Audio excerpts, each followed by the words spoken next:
오늘 저희들에게 주신 은혜의 말씀은 요한복음 15장 1절부터 16절까지의 말씀입니다. 말씀을 봉독해 드립니다. 하나님 말씀입니다. 내가 참 포도나무요 내 아버지는 그 농부라. 물은 내게 있어 과실을 맺지 아니하는 가지는 아버지께서 이를 제해 버리시고 무릇 과실을 맺는 가지는 더 과실을 맺게 하려 하여 이를 깨끗게 하시느니라. 너희는 내가 일러준 말로 이미 깨끗하였으니 내 안에 거하라. 나도 너희 안에 거하리라. 가지가 포도나무에 붙어있지 아니하면 절로 과실을 맺을 수 없음같이 너희도 내 안에 있지 아니하면 그리하리라. 나는 포도나무요 너희는 가지니 저가 내 안에 내가 저 안에 있으면 이 사람은 과실을 많이 맺나니 나를 떠나서는 너희가 아무것도 할 수 없음이라. 사람이 내 안에 거하지 아니하면 가지처럼 밖에 버려 말라지나니 사람들이 이것을 모아다가 불에 던져 사르느니라. 너희가 내 안에 거하고 내 말이 너희 안에 거하면 무엇이든지 원하는 대로 구하라. 그리하면 이루리라. 너희가 과실을 많이 맺으면 내 아버지께서 영광을 받으실 것이요 너희가 내 제자가 되리라. 아버지께서 나를 사랑하신 것 같이 나도 너희를 사랑하였으니 나의 사랑 안에 거하라. 내가 아버지의 계명을 지켜 그의 사랑 안에 거하는 것 같이 너희도 내 계명을 지키면 내 사랑 안에 거하리라. 내가 이것을 너희에게 이름은 내 기쁨이 너희 안에 있어 너희 기쁨을 충만하게 하려 함이니라. 내 계명은 곧 내가 너희를 사랑한 것 같이 너희도 서로 사랑하라 하는 이것이니라. 사람이 친구를 위하여 자기 목숨을 버리면 이에서 더 큰 사랑이 없나니 너희가 나의 명하는 대로 행하면 곧 나의 친구라. 이제부터 너희를 종이라 하지 아니하리니 종은 주인이 하는 것을 알지 못함이라. 너희를 친구라 하였노니 이제 내 아버지께 들은 것을 다 너희에게 알게 하였음이니라. 너희가 나를 택한 것이 아니요 내가 너희를 택하여 세웠나니 이는 너희로 가서 과실을 맺게 하고 또 너희 과실이 항상 있게 하여 내 이름으로 아버지께 무엇을 구하든지 다 받게 하려 함이니라. 아멘. 하나님의 말씀이었습니다. Good morning. 예, 좋은 아침입니다. 예. 우리 한번 또 같이 한번 해볼까요? 양손을 좀 가슴에 얹고 우리가 두 번 외쳐봅니다. 나는 하나님의 특별한 사랑을 받은 사람입니다. 두 번 합니다. 나는 하나님의 특별한 사랑을 받은 사람입니다. 나는 하나님의 특별한 사랑을 받은 사람입니다. 믿습니까, 여러분? 예, 우리 한번 같이 외쳐보죠. 하나님을 기쁘시게, 예, 사람을 행복하게. 그렇습니다. 오늘은 나는 포도나무라 라고 하는 1절에 있는 말씀을 제목으로 계속해서 진행되고 있는 예수님의 자기 선언 7번째 말씀을 나누게 됩니다. 농부들은 매년 풍성한 수확을 기대하죠. 농사를 짓고 씨를 뿌리고 과수원지기들이 대충 얻기를 원하는 사람 별로 없습니다. 한국은 벌써 가뭄이 시작됐죠. 그래서 농부들의 마음이 그냥 거북이 껍데기같이 쩍쩍 갈라져 있습니다. 뉴스를 보니까 흙을 들었는데 이게 흙이 그냥 푸석푸석하고 뚝뚝 부러져요. 물이 없어서 어떻게 해야 되나, 특별히 올해는 물이 충분히 없어서 가뭄이 심할 것이라고 하는 말에 농부들의 마음이 타들어갑니다. 그러니까 농부들은 씨를 뿌리면서도 하늘을 바라보고 또 그 거름을 주고 키우면서도 또 하늘을 보고 적당한 비와 적당한 바람, 적당한 온도를 통해서 좋은 열매를 거두기 원하는 게 농부의 마음입니다. 그러니까 열매를 보는 기쁨, 열매를 거두는 추수의 기쁨은 이루 말할 수가 없죠. 저희 큰 고모부 이미 다 소천하셨습니다만은 경기도 장원에서 한참 들어가면 아주 작은 마을이 있습니다. 거기서 밭농사와 함께 복숭아 과수원을 하셨어요. 그래서 다음에 풍성한 과실을 얻기 위해서 늘 이분들이 하시던 게 가지치기입니다. 가지치기. 저희들이 가끔 이제 저희 사형제와 이렇게 사촌들이 이렇게 막 사내 놈들만 한 6명이 우르르 몰려갑니다. 그러면 뭐 멍석에 깔아놓고 뭐 과일도 주고 여러 가지 뭐 닭도 잡고 하세요. 그러다가 서울에서 온 촌놈들이니까 한번 농사일을 가르쳐준다. 따라오라 그럽니다. 그럼 저희들이 이렇게 막 재밌게 따라가면 시키는 게 복숭아나무 가지치기 하는 거예요. 가지치기 하는데 저희는 이제 뭐 어리니까 적당히 요만한 가위로 끝에 있는 거 조금만 차려고 하는데요. 고모부가 이렇게 보시고서 잘라야 될 가지에다 이렇게 다 흰색을 칠해 놓으세요. 근데 저희가 보면 저걸 다 자르면 나무가 망가지겠다는 생각이 듭니다. 그런데 가차없이 다 자르라는 것이에요.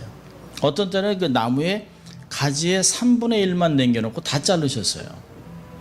그래서 이렇게 하면 어떻게 합니까 했더니 그 공업부가 얘기하세요. 복숭아 나무는 가지치기를 하면 이 나무가 그 본능적으로 살기 위해서 굉장히 빠르게 자란대요. 성장에 촉진을 해주기 때문에 굉장히 빠르게 자란답니다. 그리고 가운데 햇볕이 들어올 수 있도록 잔가지들은 다 잘라서 아주 큰 건실한 가지들만 남겨놓도록 하고 있습니다. 그래서 공기도 잘 통하고 햇빛이 안에까지 잘 들도록 해야만 그 복숭아가 정말 이게 달고 큰 걸 수확한다라고 얘기를 하셨어요. 저희는 저렇게 반 이상 가지를 쳐내고 뭐 과실을 얼마나 얻으려고 할까 하는 생각들을 많이 했었습니다. 근데 식물학자가 이렇게 얘기를 했어요. 가지치기는 궁극적으로 나무의 건강을 위한 것이라는 것이에요. 그래야 나무가 건강해진다는 것입니다. 사실 오늘 본문은 이러한 내용들을 담아내고 있습니다. 그러니까 예수님이 자기는 참 포도나무다. 그리고 내 아버지는 농부다. 너희들은 가지다. 이렇게 세 가지를 이야기하고 있어요. 자, 1절에 보면 예수님이 선언하죠. 나는 참 포도나무다. 이스라엘은 아주 중요한 나무가 4가지가 있는데요. 그러니까 신명기에서 보면 그 모세가 이렇게 합니다. 너희들이 들어갈 땅에는 곡식과 물과 다 있지만 과일나무가 있다라고 얘기를 합니다. 그 과일나무들이 포도나무, 그 다음에 무화과나무, 그 다음에 석류, 그 다음에가 올리브나무입니다. 신명기 8장 8절에 이야기를 하고 있어요. 근데 이 나무 4가지 중에서 가장 흔하고 가장 익숙한 게 포도나무입니다. 특별히 이제 그 중동 지역으로 해서 유럽까지는 포도에 대한 이야기도 많고 포도에 대한 그림도 많고 포도한 게 많아요. 한국에는 뭐 그렇게 많지 않습니다만 이 유럽이나 중동 지역에는 포도에 대한 이야기가 굉장히 많습니다. 포도주를 만들기도 하고 포도즙을 만들기도 하고 이렇게 얘기를 합니다. 특별히 이스라엘은 구약 성경을 보면 이스라엘을 포도원이라고 칭할 때가 굉장히 많습니다. 포도나무 이렇게 얘기할 때가 있어요. 시편 80편을 보면 8절에 이런 말이 있습니다. 주께서 한 포도나무를 애굽에서 가져다가 민족들을 쫓아내고 그것을 심으셨나이다. 출애굽을 하고 이스라엘 백성들을 하나님의 가나안 땅에 데려다 놓으셨다, 심어놨다라고 하는 것을 시편 80편에서는 8절에 기록하고 있어요. 여러분 한번 이사야 5장을 한번 가볼까요? 이사야 5장을 보면 포도원지기 노래가 있습니다. 이사야에는 노래가 여러 종류가 있는데요. 여기 하나님이 노래를 지어 놓으셨어요. 사랑 노래를 하나 지어놨는데요. 5장 1절부터 7절까지 보면 하나님이 이스라엘 향한 마음을 이렇게 노래로 적어 놓으셨습니다. 우리 한번 찾으셨으면 한번 같이 읽도록 하죠. 이사야 5장 1절부터 7절입니다. 내가 나의 사랑하는 자를 위하여 노래하되 나의 사랑하는 자의 포도원을 노래하리라. 나의 사랑하는 자에게 포도원이 있으며 심히 기름진 사내로다. 땅을 파서 돌을 제하고 극상품 포도나무를 심었었도다. 그 중에 망대를 세웠고 그 안에 술토를 팠었도다. 좋은 포도 맺기를 바랐더니 돌 포도를 맺혔도다. 예루살렘 거민과 유다 사람들아 구하노니 이제 나와 내 포도원 사이에 판단하라. 내가 내 포도원을 위하여 행한 것 외에 무엇을 더할 것이 있으랴. 내가 좋은 포도 맺기를 기다렸거늘 들 포도를 맺힘은 어찌민고. 이제 내가 내 포도원에 어떻게 행할 것을 너에게 이르리라. 내가 그 울타리를 걷어 목힘을 당케 하며 그 담을 헐어 짓밟히게 할 것이요 내가 그것으로 황무케 하리니 다시는 가지를 자름이나 복을 돋우지 못하여 진려와 형극이 날 것이며 내가 또 구름을 명하여 그 위에 비를 내리지 말라 하리라 하였으니 대저 만군의 여호와의 포도원은 이스라엘 족속이요 그의 기뻐하시는 나무는 유다 사람이라. 그들에게 공평을 바랐더니 도리어 포악이요 그들에게 의로움을 바라셨더니 도리어 부르짖음이었도다. 예. 이사야 5장에 있는 말씀은 하나님이 이스라엘에게 요구한 것은 극상품의 포도를 심어놨어요. 그리고 극상품의 포도를 맺어야 되는 것이 이스라엘의 소명과 부르심입니다. 그런데 이스라엘들을 보면 출애굽을 해서 잠시 하나님 섬기다가 또 가나안 땅에 들어가서 가나안에 있는 모든 우상을 다 섬기죠. 하나님이 또 이방인을 데려와서 치게 하면 또 회개해서 사사를 세우지만 반복해요. 왕을 세워도 어기고 왕을 세워도 어기고. 그러니까 하나님이 결국은 뭐라 합니까? 내가 이 포도원을 다 헐겠다. 하나님이 보호막을 거두겠다고 5절에 얘기해요. 내가 울타리를 걷어 먹힘을 당해 너희들이 짓밟히게 된다라고 얘기를 합니다. 하나님이 구름을 명해서 물을 내리지 말아라. 그래서 가뭄을 주겠다고 얘기를 합니다. 그러니까 이스라엘 사람들은 자기들이 포도나무라는 걸 너무 잘 알고 있습니다. 신약 성경 복음에도 보면 공간 복음에도 포도나무에 대한 여러 가지 이 비유를 발견합니다. 특별히 악한 포도원 소작인들의 비유는 우리가 너무 잘 알고 있습니다.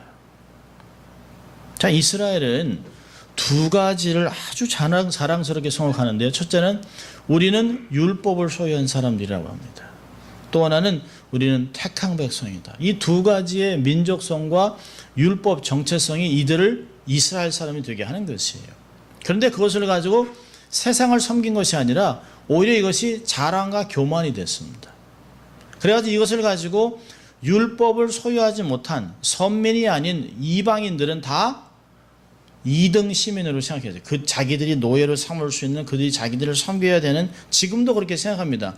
앞으로 메시아가 오면 모든 이방인들은, 유대인이 아닌 모든 사람들은 노예가 돼서 유대인들을 섬길 것이라고 얘기를 합니다. 지금도 그렇게 생각해요. 더 나아가서는 율법이 없는 그 이방인들은 개나 돼지같이 생각합니다. 특별히 자기 안에서도요, 이스라엘 사람들 중에서도 자기들의 정체성을 이렇게 흠집을 내면 그를 외국인 취급을 하고 결국은 없애야 되겠다는 생각을 합니다. 그러니까 유대인들이, 바리새인, 서기관, 장로들이 우리는 율법을 가지고 우리는 택한 백성이라고 하는데 예수님이 너희는 포도나무가 아니라고 얘기하는 거예요. 율법을 갖고 있지만 율법을 갖고 있는 사람이 유대인이 아니요, 율법을 지키는 자가 유대인이라. 그런 얘기를 하니까요, 바리새인이나 유대인들이 예수님을 로마에 팔아버리는 거죠. 로마의 빌라도 법정에 고발한 것이 결국은 십자가에 죽이는 게 이런 내용들이에요. 그러니까 빌라도도 알았어요. 아, 이들이 시기해서 예수를 팔아넘기는 걸 알고 있었습니다. 자기의 정통성과 율법의 권위를 훼손했다고 하는 그 이유 때문에 예수를 십자가에 넘겨요. 자, 이런 배경에서 보면 예수님이 15장 1절에 내가 참 포도나무다. 이 참 포도나무는 게 진짜라는 거예요. 그럼 가짜가 있다는 거 아니에요? 내가 진짜 포도나무라고 얘기를 합니다. 얼마나 놀라운 충격인지 몰라요. 지금까지도 이스라엘이 포도나무라고 생각을 했어요. 자기네들이 정체성을 지키고 율법을 지키면, 열매를 맺으면 하늘나라에 간다라고 생각을 했습니다. 그리고 하나님은 계속 자기들을 축복하려고 해서 얘기를 했는데요, 자기들이 아니라고 얘기하니까 얼마나 놀랬겠습니까? 사실 우리가 나는 내가 참 포도나무요 내 아버지는 그 농부라라고 하는, 이렇게 그냥 간단하게 읽지만 이 말씀은 선포입니다. 마치 이 안에는요, 너희들이 포도나무라고 생각하지만 이사야에서 말씀같이 너희들은 돌포도나무를 맺었기 때문에 다 제하여버리고 다시 내가 포도나무가 돼서 다시 이곳 나에게 접목해 있는 자들만 열매를 맺을 것이라고 얘기하는 것이에요. 요한복음은 1장부터 12장까지는 많은 사람에게 복음을 증거한 것이에요. 13장부터는 주님이 하신 기적과 말씀을 듣고 그를 따라온 제자들과 소수의 무리들에게만 얘기합니다. 그러니까 14장부터 16장까지는 고별 설교를 하는 거예요. 자기의 제자들에게 이제 내가 가고 나면 성령님이 오시겠지만 너희들의 신분과 너희들의 부르심과 너희들이 어떻게 삶을 살아야 하는지를 절대로 잊지 마. 이렇게 삶을 살아내도록 하라라고 하는 것이에요. 그러면서 내가 바로 참포도나무라고 하는 이야기를 하고 있습니다. 그러니까 과거에 실패한 포도나무 이스라엘, 더 이상 참포도나무가 될 수 없어요. 그래서 이스라엘을 완전히 버리냐? 그러지 않습니다. 하나님이 육신을 입고 이 땅에 오셔서 자기가 참포도나무가 되셔서 참포도나무의 접목을 시켜준 것이에요. 이스라엘에서 그 소수의 무리들을 접목시켜, 결국 우리도 로마서에서는 우리도 참 포도나무에 접목이 된 인생들이라고 얘기를 합니다. 이 참 재밌는 말씀들을 하고 있어요. 내가 참 포도나무다. 그리고 2절에 무릇 내게 있어 과실을 맺지 아니하는 가지는 하나님께서 제해버리고 잘라버리고 무릇 과실을 맺는 가지는 더 과실을 맺게 하려 일을 깨끗게 한다 라고 하면서 계속 내 안에 거하라, 내게 붙어있으라는 말을 계속하고 있어요. 여러분, 하나님께서, 예수님께서 요한복음 15장에서 우리에게 요구하는 게 뭘까요? 열매를 많이 맺어라, 착한 일을 많이 해라, 교회를 세워라, 선한 일을 행하라, 그런 걸 요구하는 것이 아니에요. 딱 한 가지 얘기하죠. 내 안에 거하라는 것이. 접붙어서 있으라는 거예요. 접목돼서 가지로 삶을 살아내라는 거예요. 열매는 내가 맺어주겠다는 것이에요. 왜요? 진액은 나무인 그 둥지인 예수님을 통해서 영적으로 그런 모든 말씀들을 다 받아내기 때문에 우리는 그냥 열매를 맺는 자들이 아니에요. 우리가 가끔 오해하면서 우리가 뭔가를 해야 되겠다라고 생각을 합니다. 우리는 열매를 맺는 존재들이 아니에요. 우리는 열매를 하나님의 뜻대로 맺어내는 사람들입니다. 여러분, 가지가 밤새 애쓰는 게 아니에요. 그냥 가지는 이렇게 그냥 있습니다. 있으면 그 안에서 물기를 주고 양분을 주고 뿌리가 다 해서 그 나무들이 다 가지에다 넘겨줘요. 그럼 가지는 그 수고의 열매를 맺히고 있는 것이에요. 결국은 하나님이 다 하신다는 것입니다. 자, 오늘 보면 열매를 맺기 위한 조건을 두 가지를 얘기하는데요. 상호 내주 관계인데요. 하나는 거하라는 겁니다. 내 안에 거하라. 15장 안에 거하라는 말이 11번이 나와요. 요한복음 전체에서 40번 이상이 나옵니다. 거하라, 내 안에 거하라, 내 안에 거하면 내 안에 거하고 이렇게 되리란 말을 계속하고 있습니다. 거한다라는 단어는 뭘까요? 지속적으로 붙어 있는 것이에요. 여러분, 열매를 맺는 것보다 더 중요한 것은 이 거하는 것이 생사가 달려있기 때문에 그래요. 여러분, 이게 열매를 맺는 것보다 가지를 뚝 잘라버리면 열매를 맺을 수 없는 문제가 아니라 가지 자체가 죽어요. 생명이 끊어지는 것이에요. 생사가 달려있기 때문에 붙어 있으라는 것이에요. 그냥 교회에 출석하는 정도의 헌신적인 관계를 맺는 것이 아니에요. 적당히 신앙생활을 하는 것이 아닙니다. 지속적으로 끊임없이 주를 신뢰하고 그분과 동행하고 그분이 원하는 것들을 알아내고 순종하는 것, 그것이 바로 열매를 맺는 삶입니다.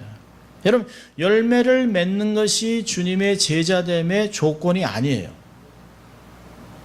내가 뭘 해드려야지? 아니요, 그렇지 않아요. 예수님 안에 거하면 자동적으로 열매를 맺어요. 그러니까 나무가 열매를 맺나 안 맺는가 보면 그 나무가 견고하게 나무에 붙어 있는가 가지에 붙어 있는가 금방 알 수 있다는 것이에요.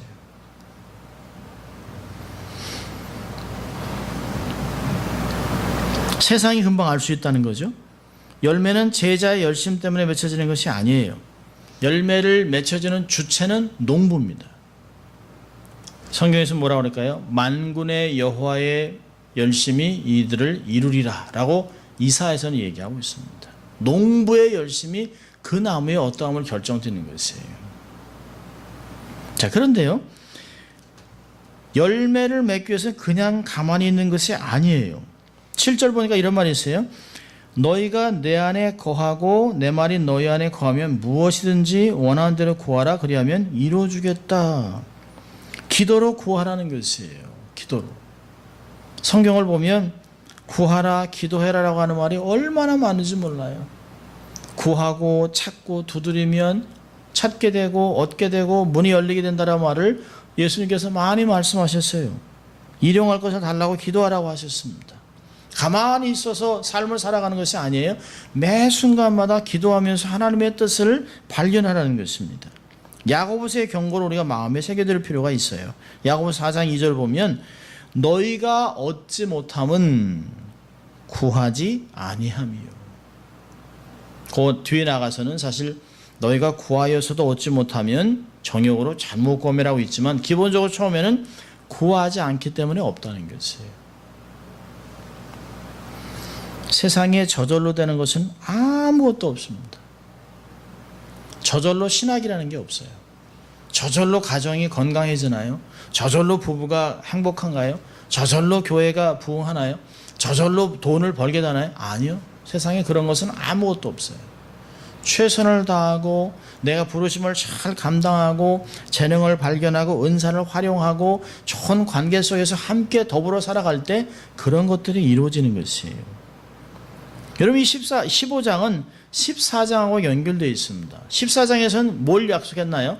나는 길이요 진리요 생명이 나로 올 자가 아버지께서 올 자가 없다라고 한 후에 내가 가고 나면 다른 보혜사를 보내주겠다. 그 보혜사가 오면 너희들에게 모든 진리를 기억나게 해주실 것이라는 얘기하는 것이에요.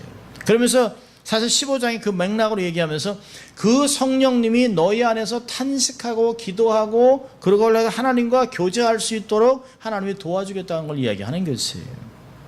성령의 오심과 또 내주하심으로 이 모든 것이 가능해졌어요. 기도를 통해서 주님과 지속적인 교통과 대화를 통해서 하나님의 뜻을 발견하는 것이죠. 대화가 단절하면 마음이 통하지 않습니다. 말하지 않고도 좋은 관계를 유지할 수 있다? 그렇지 않습니다. 표현되지 않은 것은 상대방이 받아들이지 못해요. 우리가 기도하지 않아도 주님이 우리를 사랑하세요. 그런데 기도하지 않고 그분께 내 것을 고백하고 그분의 음성을 듣지 않으면 그분이 나를 어떻게 사랑하시고 어떤 방법으로 어떻게 도우지 전혀 알 길이 없어요. 기도를 통해서 하나님과 교제하고 친밀함을 통해서 인도함을 경험하고 살아가는 것이 너무 중요합니다. 신명기에서도 이사야에서도 반복하는 말들이 있어요. 너희들을 이렇게 축복할 것이다. 그럼에도 불구하고 너희는 이렇게 되기를 기도해야 하느니라. 하나님이 다 얘기하셨어요. 예레미야 33장에서도 너희는 기도하라는 거예요. 기도하면 비밀하고 은밀한 것을 내게 다 보여주겠다. 하나님이 다 준비해놨어요. 준비해놨는데 이것을 주기 위해서 구하라는 거예요. 마태복음에도요. 구하라는 거예요. 찾으라는 거예요. 두드리라는 거예요. 준비는 다 되어 있다는 것이에요. 근데 우리가 구하지도 않고 원하지도 않고 하나님께 나가지도 않으면서 없다라고만 고백한다는 거예요. 그러니까 하나님이 그것을 주기 위해서 어떤 때는 우리의 무릎을 치잖아요. 그래서 무릎을 탁 꺾어서 엎드리게 해서 하나님께 매달리면 그걸 받게 하나님은 오래전부터 다 준비해 놓으셨어요. 여기서도 얘기하잖아요. 무엇이든지 원하는 대로 구하라. 그러면 다 이루어지겠다는 거예요. 열매를 맺기 위한 조건은 거하는 것이에요. 기도를 통해서 거하는 것이에요. 그분 안에 자꾸 마음에 들어가는 것입니다. 자, 두 번째로는요. 말씀을 순종함으로 열매를 맺는 것이에요. 10절 우리 같이 읽습니다. 10절 시작. 내가 아버지의 계명을 지켜 그의 사랑 안에 거하는 것 같이 너희도 내 계명을 지키면 내 사랑 안에 거하리라. 예, 말씀을 지키라는 것이에요. 기도로 지속적으로 주님과 대화를 한 다음에 그 대화 가운데 주님이 내게 말씀하신 것을 순종해내라는 것이에요. 여러분 14장으로 한번 넘어가 보세요. 14장 23절 24절인데요. 21절을 먼저 읽고 23절 24절 같이 읽습니다. 시작. 나의 계명을 가지고 지키는 자라야 나를 사랑하는 자니 나를 사랑하는 자는 내 아버지께 사랑을 받을 것이요 나도 그를 사랑하여 그에게 나를 나타내리라. 23절 24절입니다.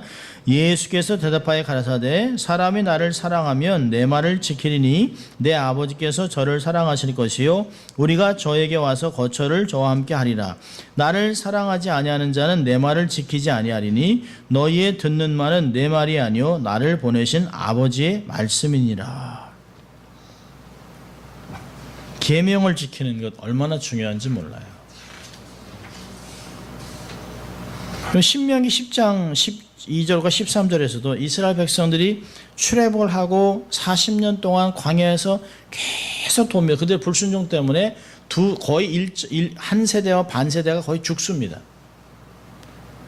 그리고 나서 그 약속의 땅에 들어가기 바로 2달 전에 모세가 이런 얘기를 합니다. 신명기 10장 10절에서 10장 12절 13절 이런 말합니다. 이스라엘아, 내 하나님 여호와께서 내게 요구하는 것이 무엇이냐?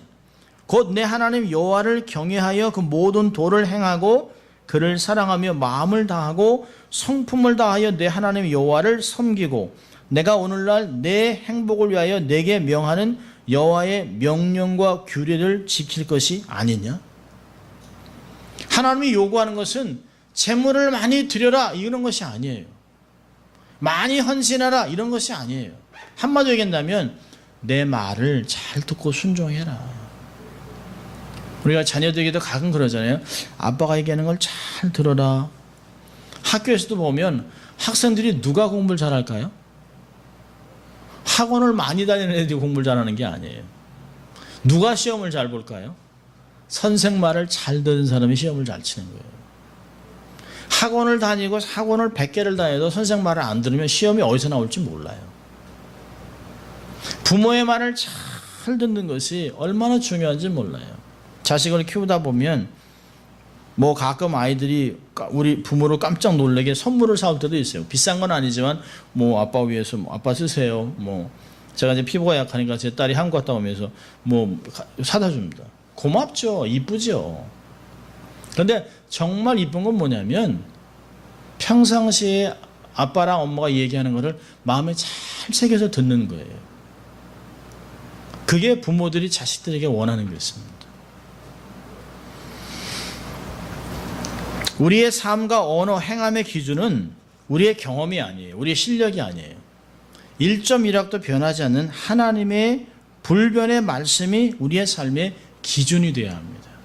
그래야 세상에서 막 이 변화무쌍한 세상에서 막 아침에도 변하고 저녁에도 변하고 막 하루에도 수십 번씩 변하는 이 변화무쌍한 세상에서 우리의 삶을 지켜낼 수가 있어요. 말씀의 중심추를 갖고 있는 사람만이 이렇게 저렇게 흔들려도 말씀으로 딱 돌아올 수 있어요. 말씀의 추를 갖지 않았기 때문에 바람이 불면 휙 날아갑니다. 뻥 하고 깨져요. 완전히 막 박살이 납니다.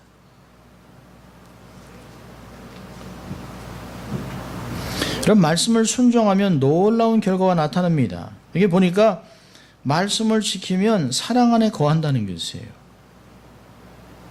그리고 또 말씀 안에 거하면 기쁨이 충만하게 한다. 내가 너희의 기쁨을 충만하게 하겠다라고 이야기를 합니다. 여러분 본문에 보면 2절, 4절, 5절, 8절에서 계속해서 반복해서 열매에 대해서 얘기합니다.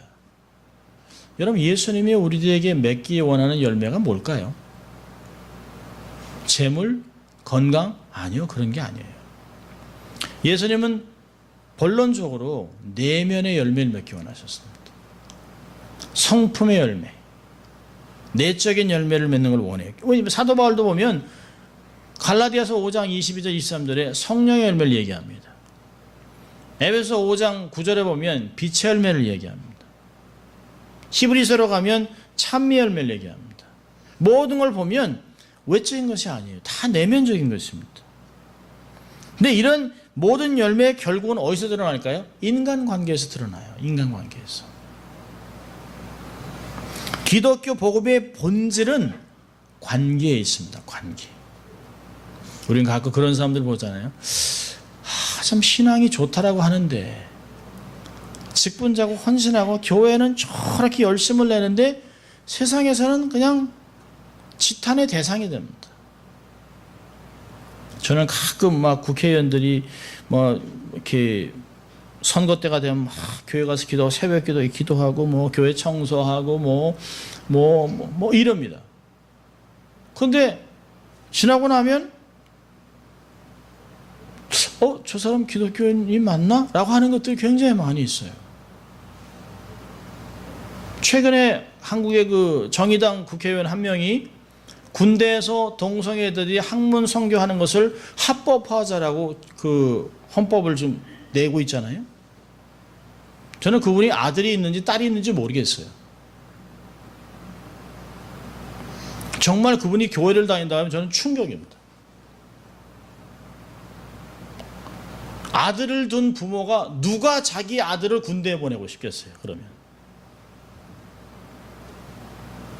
한국에서 동성애로 그 에이즈로 당하고 있는 사람들의 14%가 군대에서 어려움을 당했다는 거예요.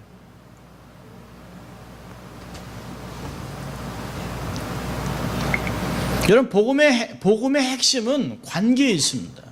하나님을 정말 사랑한다고 한다면 이게 십자가에서 한 가지 내 이웃을 내 몸과 같이 사랑하라고 하는 거기서 나와야 된다는 거죠. 내가 정말 교회에서 신앙생활을 너무 잘한다면 삶에서 증거로 나와야 된다는 것이에요. 예수님이 얘기하잖아요. 서로 사랑해라. 너희가 서로 사랑하면 세상이 너희가 내 제자인 줄 알리라 라고 하는 말을 계속해서 얘기하고 있어요. 베드로전서 2장에서도 나가 내가 삶을 살지만 너희의 선한 행위를 통해서 마지막 주님이 도래하실 때 백성들이 하나님이 정말 계셨구나 하고 그분께 영광을 돌리게 된다는 것이에요. 주님이 우리에게 계속 얘기하셨던 게 뭐예요? 너희는 세상의 빛과 소금이라 라고 얘기하셨잖아요.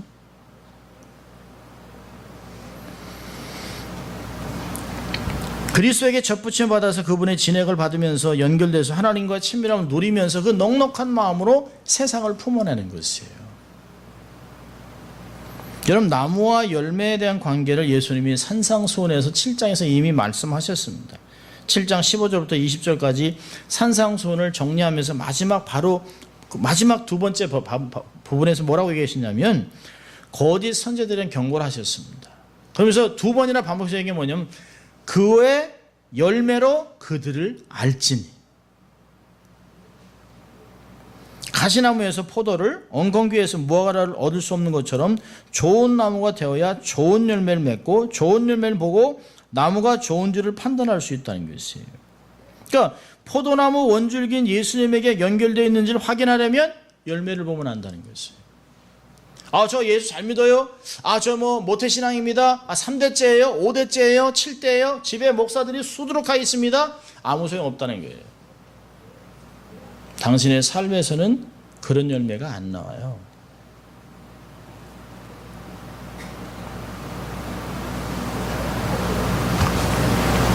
예수님은 산상수훈에서도 말씀하셨어요. 마태복음 5장 13절에 너희는 세상의 소금이니 소금이 만일 그 맛을 잃으면 무엇으로 짜게 하리요?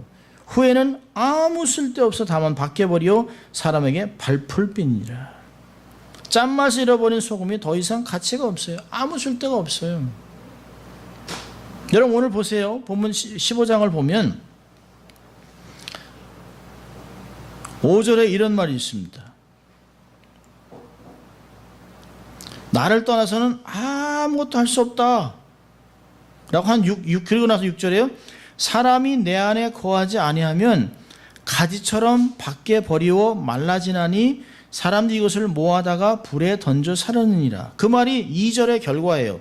무릇 내게 있어 과실을 맺지 아니하는 가지는 하나님이 잘라버리겠다고 했습니다. 잘라버리면 잘라진 가지는 아무 가치가 없어요. 말라서 그래서 결국에는 불쏘시개로 쓰임받는 것이에요. 그걸 이야기하고 있습니다. 아무 소용도 없어요.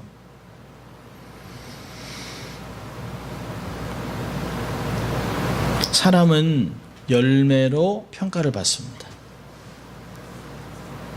겉모습과 말은 하나님 앞에 별 의미가 없어요. 행위와 결과로서 열매가 아주 중요합니다. 여러분, 하나님을 사랑하는 감정만으로는 안 돼요. 계속 오죽하면 성경에서 베드로가 그러잖아요. 형제들아, 우리가 서로 혀로만 사랑하지 말고 진실과 행위로 서로 사랑하자. 또 이런 얘기하죠. 보이는 형제를 사랑하지 못하면 어찌 보이지 않는 하나님을 우리가 사랑한다 할 수 있느냐. 그렇게 얘기하고 있습니다. 하나님이 정말 원하는 것은 잎만 무성한 나무가 아니에요. 알찬 열매가 달려있는 그런 삶을 보기 원하시는 것이죠. 그렇게 열매를 맺으면 하나님이 영광을 거두신답니다. 이 8절 보니까 너희가 과실을 많이 맺으면 내 아버지께서 영광을 받으시고 너희가 내 제자가 되리라. 이게 내 제자가 된다는 건 그제서야 제자가 되는 게 아니에요. 비로소 너희가 제자로의 합당한 삶을 살고 있는 것을 세상이 인정한다, 그런 뜻입니다. 저 사람 정말 예수 믿는구나. 정말 제뉴인한 크리스찬이구나. 정말 저 사람이라면 내가 예수 믿어볼 만하다. 이렇게 된다는 거예요. 세상 사람들이. 여러분, 열매는 우리의 삶입니다. 열매는 예수의 명령을 수행하는 것이에요. 여러분, 우리가 주님이 뭐라고 그러시냐면 너희들이 이렇게 열매를 계속 맺고 내 계명을 지키면 내가 너희를 위해서 목숨을 버려서 너희를 종이라 칭하리 하고 내가 너희를 친구로 대하겠다. 우리를 창조하신 창조주가, 우리의 왕이신 하나님이, 우리의 주인이신 예수님이 우리를 위해 대신 죽고 그리고 우리를 친구 삼아줬다는 거죠. 여러분, 세상에 이런 종교가 없어요. 신이 사람 위해 죽었다는 건 없어요. 신이 자기의 창조물을 친구라 부르는 게 없어요. 여러분, 우리는 성경을 잘못 읽을 수 있잖아요. 지금 우리가 현재 기도하고 있는 무슬림들은 코란을 잘못 읽으면 매로 맞아요. 한자도 한 것도 틀리면 안 되는 것이에요. 그건 종교가 아니죠. 세상에 어느 신이 자기가 창조한 그 창조물의 모습으로 와서 고통을 당하고 십자가에 돌아가시고 부활해서 그 창조물에게 새로운 생명을 부여했던 그 창조물 안에서 성령으로 거하면서 끝까지 인도해서 결국에는 영광의 모습까지 인도하는 그런 신은, 종교는 세상에 없어요. 얼마나 기가 막힌 예수를 믿는지 몰라요. 최고의 사랑을 우리가 경험하고 있는 것입니다. 여러분, 영국의 청교도 작가인 그 존 버년이 이제 철로역정을 썼는데요. 그분이 이런 말을 했습니다. 사람은 죽으면 모두 하나님 앞에 심판을 받게 되는데 자신들의 열매를 통해 심판을 받는다. 하나님 앞에 심판을 받을 때 너는 믿었느냐 믿지 않았느냐로 질문하는 것이 아니라 너는 어떤 열매를 맺었느냐라고 질문하신다는 거예요.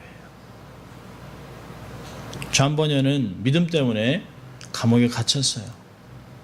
감옥에 갇혀 있는 동안 장님이 됐습니다. 그런데 믿음으로 철로 역정을 썼어요. 성경 다음으로 가장 많이 읽혀지는 책입니다. 그거 얘기하죠. 하나님 앞에 나는 어떤 열매를 맺고 있느냐. 내가 맺은 열매로 내가 어떤 사람인지 알아진다는 거예요. 여러분, 주님은 자신들에게 주셨던 영광의 소망을 잊어버리고 열매를 맺지 못하고 살아가는 돌감람나무 같은 이스라엘에게 말씀하셨어요. 내가 참 포도나무다. 내 안에 거하라. 새로운 생명이 있다. 열매를 맺을 수 있다. 하나님을 영화롭게 할 수 있다. 그리고 너는 풍성한 삶을 살 수 있다. 라고 얘기하고 있어요. 여러분, 오늘도 동일하게 주님 우리에게 초청과 권면을 말씀하세요. 나는 참 포도나무. 아버지는 농부. 너희는 가지. 내 안에 거하라. 그러면 풍성한 삶을 살 수 있다고 이야기합니다. 자, 우리 16절 한번 같이 읽고 말씀 마치려고 합니다. 16절, 15장 16절. 오늘 본문의 마지막 말인데요. 같이 읽습니다. 너희가 나를 택한 것이 아니요 내가 너희를 택하여 세웠나니 이는 너희로 가서 과실을 맺게 하고 또 너희 과실이 항상 있게 하여 내 이름으로 아버지께 무엇을 구하든지 다 받게 하려 함이니라. 아멘. 굉장한 말씀이에요. 그분에게만 견고하게 붙어 있으면 열매를 맺는 정도가 하나님이 약속한 마음을 시원케 해드리는 그 삶이 되고요. 마음의 소원을 들어주시는 하나님입니다. 우리가 원하는 것 풍성히 주시는 그 하나님으로 이 좀 각박한 세상에서 넉넉하고 풍성한 삶을 살 수 있다고 말씀하시는 것이에요. 한 주간 살아가면서 하나님의 영광을 위해 살아가는 여러분 될 수 있기를 주의 이름으로 축원합니다. 기도하겠습니다. 하나님 아버지, 감사합니다. 오늘도 참 포도나무 되신 예수 그리스도를 통하여 우리가 어떤 존재인가를 알게 하시고 다시 한번 소명과 또 하나님 비전을 주신 것 감사합니다. 잘 감당하고 열매를 맺으며 하나님을 영화롭게 하는 죄들 될 수 있도록 한 주간을 축복하여 주시옵소서. 감사하고 예수님 이름으로 기도합니다. 아멘. 이제 함께